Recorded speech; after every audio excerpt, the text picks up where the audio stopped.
پوری یقین سے کہہ رہا ہوں کہ نظام عالم بدلنے والا ہے امام مہدی کے ساتھ صرف 12,000 مسلمانوں. سن رہے ہیں آپ؟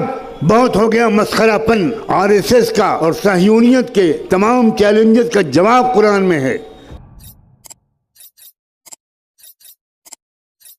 مجھے واللہ سمجھ میں نہیں آتا. میں اللہ کو گواہ بناتا ہوں کہ اس میں کوئی مبالغہ نہیں کر رہا ہوں. جو لوگ قرآن مجید کو نہیں سمجھے ہوئے ہیں وہ زندہ کیسے ہیں؟ میرے غموں کی سارا مداوع قرآن میں ہے. روزانہ نئے پیش آنے والے چیلنجز کا حل قرآن میں ہے. RSS کا اور صہیونیت کے تمام چیلنجز کا جواب قرآن میں ہے. ان ھذا القرآن یہدی للتی ہی اقوم ونزلنا علیک الکتاب تبیانا لکل شیء وہدی ورحمۃ وبشری للمسلمین. عام طور پر ہمارے نہ کوئی مرد قرآن سمجھتا ہے نہ عورت قرآن سمجھتا ہے. اور بیٹے اور بیٹیاں تو اللہ کی پناہ. کہاں بھیج دیا آپ نے؟ کیا خوب کہا تھا اکبر الہ آبادی نے، یوں قتل سے بچوں کے وہ بدنام نہ ہوتا، افسوس کہ فرعون کو کالج کی نہ سوچی. یہ کالج موجودہ تعلیمی نظام ہمارے نوجوانوں کی قتل گاہیں ہیں. یہ ایجوکیشنل سسٹم اس نے مسلمانوں کو نامرد بنا دیا. اسلام سے رشتہ ٹوٹ گیا. زیادہ زیادہ جمعے کی نماز پڑھ لی اور بہت کٹر قسم کے ماں باپ کی اولاد ہے. بدقسمتی سے وہ آنکھیں ملتے ہوئے فجر پڑھ لیتا ہے. جس وقت وہ السلام علیکم کہہ رہا ہوتا ہے، سورج ادھر سے کہہ رہا ہوتا ہے وعلیکم السلام ورحمۃ اللہ. خدا کا شکر ہے کہ ہم اور آپ فلسطین میں نہیں ہیں. اگر ہم اور آپ فلسطین میں ہوتے تو مسجد اقصیٰ کو سونے کی پلیٹ میں رکھ کر یہودیوں کو پیش کر چکے ہوتے. ہم ضمیر فروش ہیں. ہم صرف انفرادی کیریئر کے کتے اور غلام ہیں. ہم نے اپنا اجتماعی اور قومی مقصد بالکل عرصے سے بلا رکھا ہے. آخری بات کہتا ہوں، اگر اس کے بعد آپ کی آج کی رات کی نیند حرام نہ ہو تو مجھے نہیں معلوم آپ کے اندر ایمان کا ذرہ باقی ہے کہ نہیں. صحیح حدیثوں سے معلوم ہوتا ہے کہ آخری زمانے میں پھر انصاف قائم ہوگا. میں اس لیے کہہ رہا ہوں کہ پوری یقین سے کہہ رہا ہوں کہ نظام عالم بدلنے والا ہے. نظم عالم بدلے گا، نیا ورلڈ آرڈر آئے گا، ظلم کا دور ختم ہو کر رہے گا، انصاف کا دور قائم ہو کر رہے گا.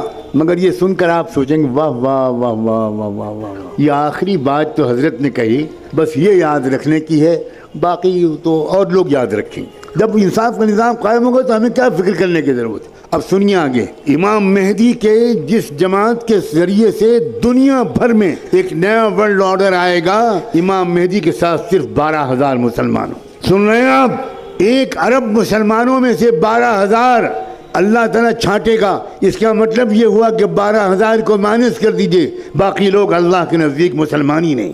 یہ ہے کیفیت. ہوش میں آؤ لوگوں، بے ہوشی سے نکلو.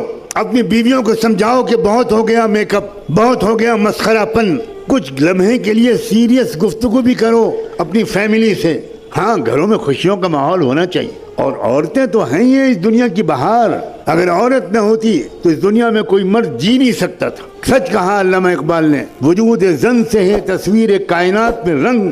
کیا خوب کہا ہے کہ اس کائنات کی تصویر میں جو حسن ہے، جو رنگ ہے، وہ تو وجود عورت سے، وجود زن سے ہے. لیکن یہی عورت عائشہ بھی ہے، عورت خدیجہ بھی ہے، یہ عورت ام عمارہ بھی ہے، یہی عورت خنسا بھی ہے، یہی عورت خولہ بھی ہے. ایک اکیلی خولہ نے پوری جنگ کا پانسا پلٹا تھا. مگر آپ کو پڑھنے کی کہاں فرصت ہے؟ نہ مرد مردوں کی تاریخ پڑھتے ہیں، نہ مرد عورتوں کی تاریخ پڑھتے ہیں. جب مرد نہیں پڑھتے تو عورتیں تو بیچاری کیا جانی. پورے جاہلیت کے لشکر کو ایک عورت نے پلٹا ہے. اسلامی تاریخ یہ بتاتی. یہ دبی تمنا، یہ تھکے ارادے، کہہ دو میر کارواں سے خودی کی لے بڑھا دے. اپنے عزائم، اپنے حوصلے، اپنی ہمتیں بڑھائیے. مستقبل اسلام کا ہے. میں قسم کھا کے کہہ رہا ہوں، مستقبل یہودیت کا نہیں ہے، مستقبل صہیونیت کا نہیں ہے، مستقبل برہمنیت کا نہیں ہے، مستقبل اسلام کا ہے. لیکن میں مستقبل مسلمانوں کا ہے یہ نہیں کہہ رہا ہوں.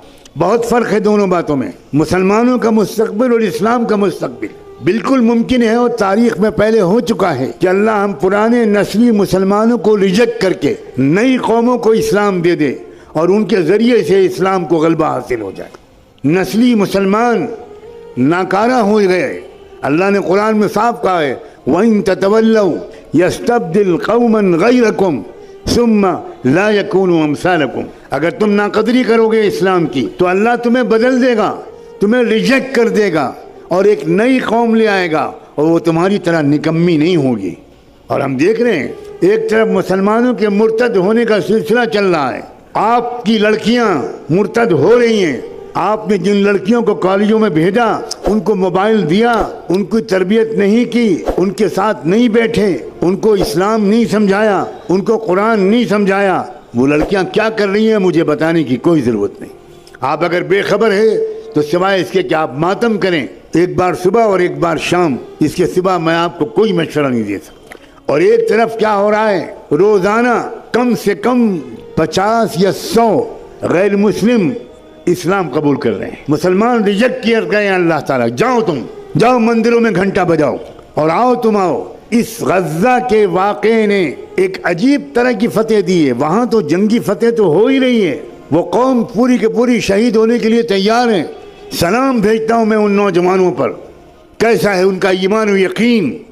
اللہ کے رسول نے فرمایا تھا الایمان حین تقع الفتن بالشام. یاد رکھنا ایک زمانہ ایسا آئے گا کہ ساری دنیا کے اندر مسلمان بے راہ ہو جائیں گے, صرف فلسطین کے علاقے میں ایمان باقی رہے گا. یہ حضور کی صحیح حدیث ہے, آج ہم اپنی آنکھوں سے دیکھ رہے ہیں کیا ایمان ہے وہاں. دنیا میں لوگ روزانہ بڑے بڑے فاضل امریکن یورپین لوگ, سائنسداں, فلمی اداکار, میوزیشنز, اسپورٹس مین, لڑکیاں اور عورتیں, وہ صرف اس لیے اسلام لا رہی ہیں. وہ کہہ رہے ہیں کہ یا اللہ, oh my God, what stuff these people have been made of. کس چیز سے یہ لوگ بنائے گئے ہیں. 25 جنازے اور 24 جنازے کے سامنے بیٹھا ہوا بچا ہوا مرد ایک اکیلا بچا ہوا ہے, اور 24 جنازے اس کی فیملی کے لوگوں کے سامنے رکھے ہوئے ہیں, اور وہ کہہ رہا ہے الحمدللہ یا رب, الحمدللہ رب العالمین. کیا آپ سوشل میڈیا کو ان مقاصد کے لیے استعمال نہیں کرتے؟ آپ نے اپنی آنکھوں پر پٹی باندھ لی ہے. ہر 24 گھنٹے میں نئے 15, 20, 25 امریکن اور یورپین لوگوں کے پیغامات آ رہے ہیں. لڑکیاں اسلام لا رہی ہیں کہ بھئی یہ کیا ایمان ہے. ہم نے صحابہ کے بارے میں سنا تھا کہ تیر یہاں سے لگا اور یہاں سے نکلا اور ان کی زبان سے نکلا کہ فزت ورب الکعبہ, میں کامیاب ہو گیا اللہ کی رب کی قسم. کیا آپ نے وہ ویڈیو نہیں دیکھا کہ ایک باپ اپنے چھوٹے سے معصوم شہید بچے کو لیے ہوئے اللہ کے سامنے پیش کر رہا ہے, اور باپ پوچھ رہا ہے رضیت یا ربی, اللہ آپ راضی ہو گئے, اللہ آپ راضی ہو گئے, اللہ میں بالکل راضی ہوں, آپ راضی ہو گئے کہ نہیں, اللہ میرے بقیہ خاندان کو بھی قبول کر لیجئے, اللہ مجھے بھی قبول کر لیجئے. آپ بتائیے یہ ایمان ہے یا وہ ایمان ہے جو ہمارے پاس ہے؟ وہ بچیاں جو بعض وقت بے برقع ہیں, جو دیکھنے میں ظاہری اعتبار سے وہ دیندار بھی نہیں لگتی, لیکن ایک قومی مشن اب ان کی سمجھ میں آ گیا, اور دیر سویر ان کی کمی بھی یقیناً پوری ہو جائے گی. کیا آپ نے اس بیوی کے جنازے کے سامنے شوہر کو یہ کہتا ہوا نہیں سنا کہ تم بازی لے گئی؟ میں تو بار بار یہ کہتا تھا کہ میں پہلے شہید ہوں گا, مگر تم ہر نیک کام میں مجھ سے بازی لے جاتی رہی پوری زندگی میں, اور اب شہادت میں بھی تم بازی لے گئی. میں تم کو یقین دلاتا ہوں کہ بہت جلدی میں آ کر تم سے جنت میں ملوں گا, رسول اللہ کو میرا سلام کہہ دینا. یہ ہے قومی مشن, یہ ہے اجتماعی مقصد, یہ ہے قومی نصب العین کو سمجھنے والی قوم کے احوال. میں پچھلے زمانے کے لوگوں کی تاریخ نہیں بیان کر رہا ہوں, اب بھی آنکھیں نہیں کھل رہی. 1000 مقرروں کی تقریر ایک طرف, 1000 داعیوں کی دعوت ایک طرف, اور ایک فلسطینی نوجوان کا شوق شہادت ایک طرف, ان کی وفاداری ایک طرف. ایک ننھا بچہ اپنے کھنڈر جیسے مکان کے ملبے پر بیٹھ کر آیتیں پڑھ رہا ہے. یہ دیکھا ہے ویڈیو کہ نہیں؟ وَلَنَبْلُوَنَّكُمْ بِشَيْءٍ مِّنَ الْخَوْفِ وَالْجُوعِ وَنَقْصٍ مِّنَ الْأَمْوَالِ وَالْأَنفُسِ وَالثَّمَرَاتِ. وہ بچہ مدرسے کا پڑھا ہوا نہیں ہے, وہ شہید ماں باپ کا بچہ ہے. سب خاندان کے لوگ شہید ہو گئے, اکیلا بچہ بچا ہے. ایک لڑکا اسرائیل کی جیل سے نکل کر آ رہا ہے, اس کے ہاتھ ٹوٹا ہوا ہے, اسرائیل والوں نے مارا ہے, مارتے مارتے ہاتھ توڑ دیا. ویڈیو آیا ہے جس میں ایک شخص بتا رہا ہے کہ ہم کو جیل سے معاہدے کے مطابق رہا کرتے وقت ہمارے اوپر شکاری کتے چھوڑ دیے گئے, کتوں نے ہمیں کاٹ ڈالا, ہمارے ہاتھ توڑ ڈالے گئے ڈنڈے مار مار کے, دونوں ہاتھوں پہ پٹی بندھی ہوئی ہے, اور وہ پٹی بندھی ہوئی ہاتھوں کو اتار کر کہہ رہا ہے اللہ آپ کو گواہ بنا کر کہتا ہوں ہم مسجد اقصی کو ان کے حوالے نہیں کریں گے. کہاں ہیں ہم لوگ بھائی؟ آج ہم کو آپ کو سمجھانا پڑ رہا ہے کہ لڑکیوں کو مت دیکھو, بد نظری مت کرو, بدکاریاں مت کرو. لا حول ولا قوت الا باللہ. کسی شہر میں جانا ہوتا ہے تو لوگ بڑے اخلاص سے کہیں حضرت یہاں آپس کا اختلاف بہت ہے, یہاں یہ لڑائی ہے, یہاں وہ لڑائی ہے, یہاں علماء میں آپس میں اختلاف ہے, یہاں وہ ہے. میں ان کا چہرہ دیکھتا ہوں, کہ یہ کہاں پھنسے ہوئے ہیں یہ لوگ, یہ کن مسائل میں پھنسے ہوئے ہیں, انہیں پتہ ہی نہیں ہے کہ ان کی ٹانگیں کاٹی جانے والی ہیں. نہیں جاگیں گے آپ سے گزارش ہے کہ آپ چینل کو سبسکرائب کریں تاکہ اس سیریز کے آگے کی ویڈیو آپ مس نہ کریں. اس ویڈیو کو لائک کریں اور شیئر کرنا نہ بھولیں. السلام علیکم ورحمۃ اللہ وبرکاتہ.